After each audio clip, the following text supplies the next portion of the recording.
in that scenario, and why do they need saving, and what form of saving? And there was just sort of all of these scripts that I'd heard my whole life, and I'd glommed onto because I was an altruistic person who thought, yeah, I want to live a life of meaning.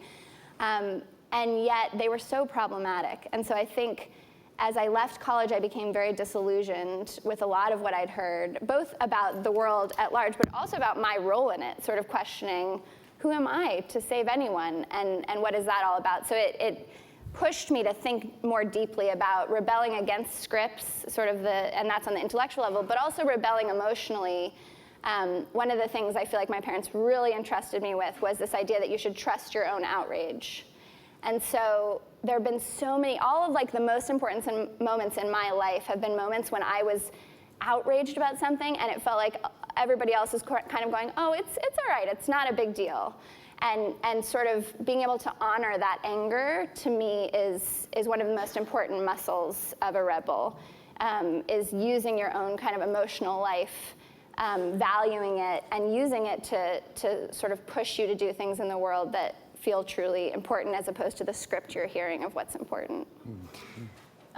You know, you've written about your generation. You said that we are the most wanted, educated, diverse generation in history and the most conscious of complexity. And that one of the things you came to understand also as you became a journalist is that doing social justice entails a huge psychological risk. And I wonder if you would explain what you mean by that, what you discovered there. I think, you know, I've heard that phrase about the simplicity on the other side of complexity. Yeah, and Oliver Wendell Yeah, Holmes, and I yes. have such deep respect for that idea. Like, that to me is what I crave more than anything. And I think part of why Parker's writing is so beautiful and has influenced me so much is he is such a genius at the simplicity on the other side of complexity. But that is hard-earned. And I think that's part of what I mean is, you know, there are really simple ways to be a just force in the world. And I think they are, you know, honoring the dignity of each human being you encounter, et cetera. But there's so many complexities also. And so it's about, like, if you're trying to create systemic change, you have to think about all those complexities. And you have to think about yourself humbly within those complexities.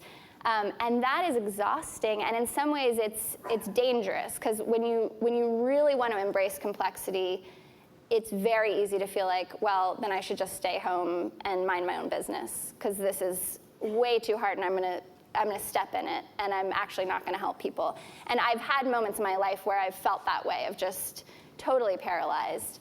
But there's such a powerlessness in that too. So I think there's something, you have to have this like robustness around holding that complexity, and being able to acknowledge that it's kind of beyond your comprehension, and yet